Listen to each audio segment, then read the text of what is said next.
తొండ గ్రామ పంచాయతీ సర్పంచ్ అభ్యర్థిగా పోటీ చేస్తున్న ధరవత్ సైద్ నాయక్ గారితో ఉన్నాము. అలా నమస్తే, చెప్పండి, మీరు ఇండిపెండెంట్ అభ్యర్థిగా పోటీ చేయడానికి గల కారణాలు ఏమి?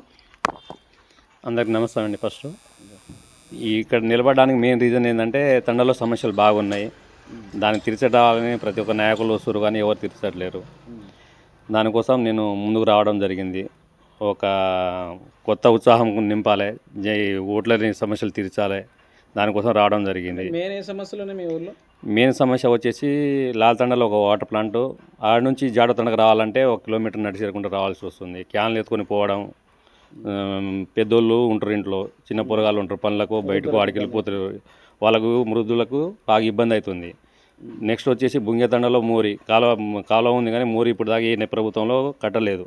ఇప్పుడు దానికి 2-3 కింద పడ్డారు, హాస్పిటల్ పాలయ్యారు. వాళ్ళకి కూడా ఆ మోరి ఒకటి కట్టిద్దాం. ఇంకోటి జాడతండలో అన్న కలిపి ఇప్పుడు దాకా గుడి అనేది ఒకటి లేదు. గుడి బడి అనేది కంపల్సరీ ఊరికి. బడి కూడా ఉన్నది, కానీ పెద్దగా యూత్ ఇక్కడ ఎవరు చదువుకోవట్లేదు, టీచర్లు లేరు, ఎవరు లేరు. ఇంకోటి ఏంటంటే గుడి కూడా కావాలి, తండకి మంచి చెడు కావాలన్నా కూడా గుడి కోసం అనేసి కృషి చేద్దామని అనుకుంటున్నాను. ఇంకోటి మెయిన్ బావులకు పోయే రోడ్లు, పాత రోడ్లు డొంకలు ఉండేవి, అన్నీ పుడుపుకుర్రు, ఎవరి పొలాల్లో వాళ్ళు పుడుపుకురు, రైతులు కలిపేసుకుర్రు.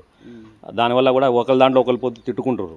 దాన్ని కూడా తీపిద్దాం అనేసి ఆలోచనతోటి ముందుకు రావడం జరిగింది. ముసలోళ్ళకి కొంతమందికి పింఛన్లు లేవు, రావట్లే. పింఛన్లు కూడా మేజర్ ప్రాబ్లమే, కాబట్టి వాళ్ళు కూడా పింఛన్లు ఇప్పిస్తానని నేను హామీ ఇస్తున్నాను. ప్లస్ వాళ్ళకి ప్రభుత్వం నుంచి వచ్చినా రాకున్నా అయితే ఫస్ట్ అయితే నా సొంత నిధులతోటి నన్ను గెలిపించుకుంటే నేను సొంతంగా డబ్బులు తెచ్చి కట్టిస్తానని నేను ప్రజలకి నేను మాట ఇస్తున్నాను. ఇంకొకటి, మన మురికి డ్రైనేజీ బాగా ప్రాబ్లం ఉంది. రోడ్ల మీద నీళ్ళు వస్తున్నాయి, సైడ్ కాలువలు వేయలేదు, మురి కాలువలు లేవు. ఆ మురి కాలువల లోపల ఉన్న నీళ్లు కూడా, బాత్రూమ్ నీళ్లు అవి కూడా గలీజ్ వచ్చేసి, దోమలు వచ్చేసి, పిల్లలకు జ్వరాలు రావడం, పెద్దలకు జ్వరాలు రావడం, ఇలాంటివి జరుగుతున్నాయి. డ్రైనేజ్ కూడా మెయిన్ ప్రాబ్లం ఉంది. డ్రైనేజ్ కూడా తీసి తండాన్ని మంచిగా నీట్గా చేద్దామనేసి అనుకుంటున్నాం. పరిశుభ్రంగా ఉంచుదామని, స్వచ్ఛతంగా చేద్దామనేసి అనుకుంటున్నాము. ఇంకా ఉన్న ఎన్ని తండాలు కలిసి మీ గ్రామ పంచాయతీ ఏర్పడింది? 4 తండాలు కలిసి ఒక గ్రామ పంచాయతీ. ఏ తండాలు అన్నవి? జాడతండ పెద్దది, తర్వాత లాల్యతండ, తర్వాత బిలియానగర్, తర్వాత బుంగెతండ. 4 తండాలు కలిపేసి గ్రామ పంచాయతీగా నిలబడ్డది. మన తండలో వచ్చి 526 ఓట్లు ఉన్నాయి. దాంట్లో డబుల్ ఓట్లు వచ్చినాయి, కొన్ని ఉన్నాయి. 500 ఓట్లు అయితే మన తండలో ఉండడం జరిగింది. 4 వార్డులు కలిపి 8 వార్డులు ఉన్నాయండి. 8 వార్డులు ఉన్నాయి.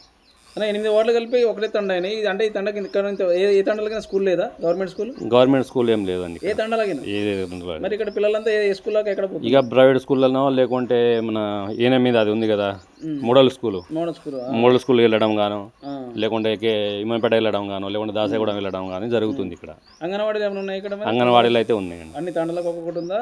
2 తండలు కలిపి ఒకటి ఉంది. 2 తండలు కలిపి జాడతండలో ఒకటి ఉంది, లాల్యతండలో ఒకటి ఉంది. అంటే సీసీ రోడ్ల ప్రాబ్లం కానీ, లైటింగ్ ప్రాబ్లమ్స్ కూడా ఉంటున్నాయండి. వర్షాలు వచ్చినప్పుడు లైట్స్ అనేది కంప్లీట్గా డెడ్ అయిపోతున్నాయి. కరెక్ట్ నాయకుడు లేక ఆ లైట్లు కూడా అట్నే దాన్ని పట్టించుకునే నాదుడు లేడు. కార్యదర్శి గారు వస్తారు, కానీ వాళ్ళకు కూడా 2-3 వాళ్ళకి అడగడం కూడా జరిగింది. అయితే 2-3 గ్రామ పంచాయతీలు మాకు ఇచ్చారు. ఒక గ్రామ పంచాయతీ చూడడానికి మాకు కూడా నిధులు రావట్లేదు. పైనుంచి నిధులు వస్తే మేము కూడా ఏమైనా చేయగలుగుతాము. సర్పంచ్ లేరు. మీ సర్పంచ్ ఎలక్షన్లు మొన్నటి దాకా జరిగినాయండి. అది వీధి లైట్లు కూడా కంపల్సరీ ఉండాల్సిందే.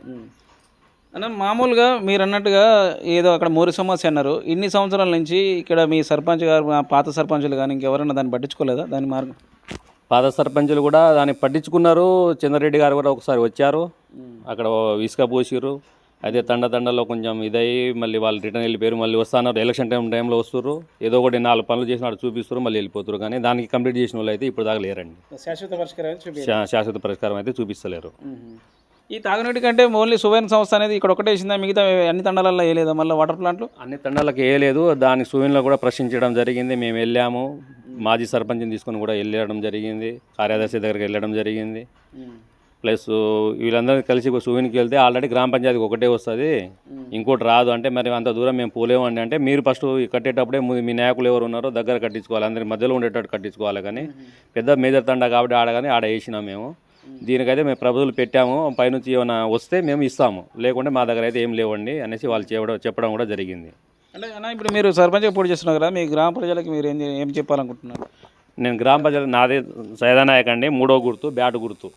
నన్ను కదా స్వచ్ఛంగా మీరు గెలుచుకుంటే ఉన్న సమస్యలన్నీ నేను గవర్నమెంట్ ఇచ్చినా ఇవ్వకపోయినా నేను సొంతంగా నేను తీరుస్తాను, వచ్చినప్పుడు గవర్నమెంట్ మీద బిల్లులు పెట్టుకొని నేను తీసుకుంటానని ముందైతే నేను నిలబడ్డ దానికి మాత్రమే నేను కంప్లీట్గా చేస్తాను. సొంత నిధులతో అన్ని పనులు అయితే చేస్తాను.